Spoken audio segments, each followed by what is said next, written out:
Children हम लोग how are elections conducted कर रहे थे, उसके हम लोग ने 3 पॉइंट्स कर लिए थे. Now we will start with the 4th point. अभी हमने करा था कि कौन कौन कैंडिडेट बन सकता है.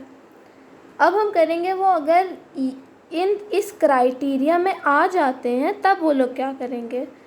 People who wish to contest the election file their nomination papers and deposit a fixed amount of money as security with the returning officer.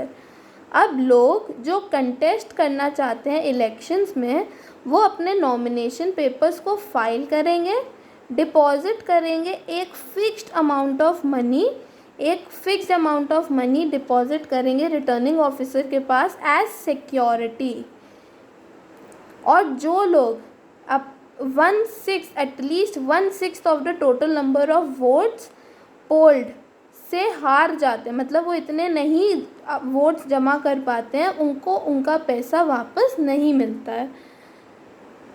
सो किनको मिलता है, जो at least 1/6 of the total number of votes को secure कर चुके हों, और जो नहीं सिक्योर कर पाते उनको उनका पैसा वापस मिलता है नहीं.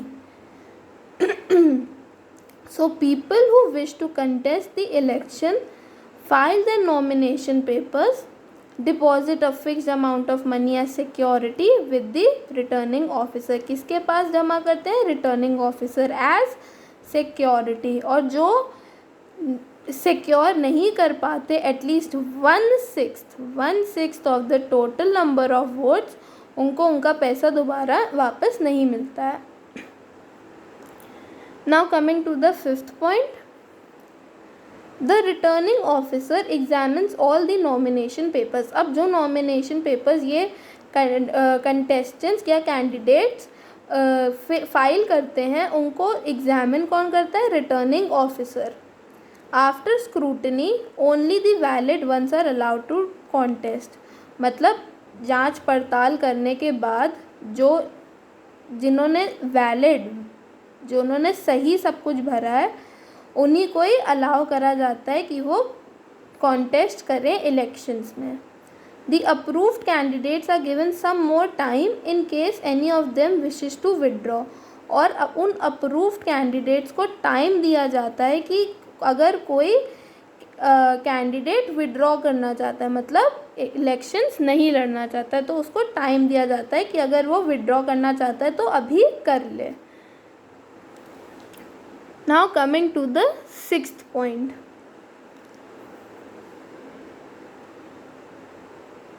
The returning officer allots separate election symbols to each of the remaining candidates.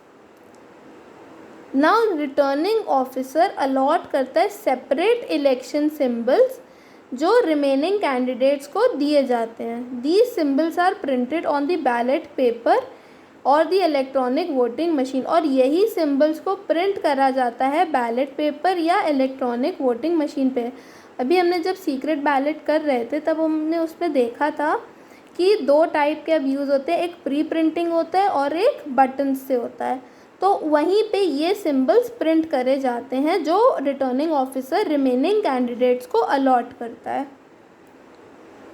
Now use of symbols is particularly helpful for the illiterate voters who cannot read the names of the candidates. अब symbol से किसको फ़ायदा होता है, symbol से उन लोगों को फ़ायदा होता है जो इलिटरेट होते हैं, जो उस टाइम पे पढ़ नहीं पाते कि कौन किस पे किसका नाम लिखा हुआ है. ओके, तो उस टाइम पे वो सिर्फ सिंबल देख के वोट कर देते हैं. Now coming to the 7th point. Voters go to the polling booths and cast their votes on the day fixed by the election commission. अब वोटर्स पोलिंग बूथ्स पे जाके अपना वोट कास्ट करते हैं उस दिन पर जो इलेक्शन कमीशन ने फिक्स करा होता है. अब हमें कैसे पता है इलेक्शन किस दिन है, हमें इलेक्शन कमीशन बताता है कि वोटर्स को किस दिन पोलिंग बूथ्स पे जाना है अपना वोट कास्ट करने के लिए. Polling booths take place for 9 hours and then the voting machines of the ballot boxes are sealed and sent to the counting center. अब पोलिंग बूथ्स जो हैं वो सिर्फ 9 घंटे ही चालू रहते हैं, उसके बाद वोटिंग मशीन्स और बैलेट बॉक्सेस को सील कर दिया जाता है, मतलब बंद कर दिया जाता है और काउंटिंग सेंटर पे भेज दिया जाता है। तो सील करने से क्या होगा कि उसके साथ कोई छेड़खानी नहीं होगी उन वोटिंग मशीन्स या बैलेट बॉक्सेस के साथ। सो वोटर्स जाते हैं पोलिंग बूथ्स उस दिन पर जो इलेक्शन कमीशन ने फिक्स करा होता है, और पोलिंग सिर्फ 9 घंटे के लिए चलती है। फिर वोटिंग मशीन और बैलेट बॉक्सेस को सील करके काउंटिंग सेंटर भेज दिया जाता है। Okay, I hope there is no problem till here, and if so you can ask. Now we will do the 8th point. Counting of votes take place at a centralized place under heavy security arrangements on a day fixed by the election commission. अब हमने देखा कि वो voting के बाद वो seal करके counting centre भेज दिए जाते हैं। अब काउंटिंग सेंटर कहाँ पे होता है? जहाँ पे वोट्स काउंट करे जाते हैं, और ये एक सेंट्रलाइज्ड प्लेस होती है और इसमें बहुत हैवी सिक्योरिटी अरेंजमेंट्स होते हैं, मतलब बहुत हैवी सिक्योरिटी के अंदर वोट्स को काउंट करा जाता है, और ये दिन भी इलेक्शन कमीशन ही फिक्स करता है। तो अभी तक हमने देखा है कि मेनली इलेक्शन कमीशन के पास ही जिम्मेदारी, सिर्फ नोटिफिकेशन प्रेसिडेंट ऑफ इंडिया और गवर्नर्स करते हैं। ठीक है। So the counting centre functions under the direct supervision of the returning officer. There are officers responsible for each constituency.